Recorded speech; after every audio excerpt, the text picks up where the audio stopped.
ഒരു വെള്ളിയാഴ്ച ദിവസത്തെ അടുക്കളയുദ്ധം കണ്ടാലോ? ഇന്നത്തെ പ്രത്യേകത റോവിനും ഇത് കാണാൻ കൂടെ ഉണ്ടെന്നുള്ളതാണ്. ഇന്നുകൊണ്ട് അവന് മതിയായി. ഇനി മേലിൽ ഈ പഞ്ചായത്തിലോട്ട് വരത്തില്ലെന്ന് പറഞ്ഞിട്ടാണ് അവൻ പോയത്. അതിമനോഹരമായ യുദ്ധമാണ് ഞങ്ങൾ കാഴ്ചവെച്ചത്. ചിക്കൻ കറിയാണ് ഇന്നത്തെ വിഷയം. ചിക്കൻ കറി വെക്കുന്നത് ഞാനല്ല, കട്ട് ചെയ്തതേ ഉള്ളൂ ഞാൻ.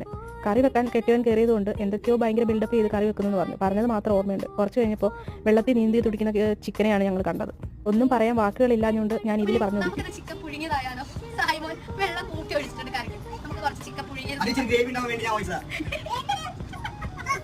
അത് ഞാൻ എൻ്റെ മാങ്ങാക്കറിയിൽ ഒതുക്കാന്ന് വിചാരിച്ചു. ഞാനൊരു മാങ്ങാക്കറി വെച്ചു. എന്തായാലും രക്ഷപ്പെട്ടു. വലിയ കുഴപ്പമൊന്നും ഇല്ലാതെ ചിക്കൻ കറി റെഡിയായി. ഐസപ്പന് അത് സൂപ്പറായിരുന്നു. അങ്ങനെ എന്താണേലും ചിക്കൻ കറി റെഡിയായി. ബാക്കി ക്യാബേജ് തോരൻ. ഇപ്പോൾ പരിപാടികളൊക്കെ കഴിഞ്ഞ് ക്ലീനിങ്ങും പെറുക്കലും കുളിയും നനയും ജപം എല്ലാം കഴിഞ്ഞ് കഴിഞ്ഞപ്പോഴത്തേക്ക് ഫുഡ് കഴിക്കാൻ വേണ്ടി എല്ലാവരും എത്തി. അങ്കിളും എത്തി. ഐസപ്പനാണെങ്കിൽ റെഡി ആയിട്ട് നിൽക്കുകയാണ് കഴിക്കാൻ. എന്തായാലും എല്ലാവരും ആസ്വദിച്ച് കഴിച്ചു. വലിയ കുഴപ്പങ്ങളൊന്നും ഇല്ലായിരുന്നു. അങ്കിൾ അച്ചാറിട്ടതൊക്കെ കൊണ്ടുവന്നതുകൊണ്ട് എന്താണേലും ഫുഡ് കുശാലായിരുന്നു. എല്ലാവരും കഴിച്ചു. ഐസപ്പനും കഴിച്ചു. അവളുടെ ഫുഡ് കഴിഞ്ഞപ്പോൾ ഞാനും ലേറ്റായി ഫുഡ് കഴിക്കാൻ. എന്തായാലും ഒരു വെള്ളിയാഴ്ച കഴിഞ്ഞിട്ട് ഗൈസ്.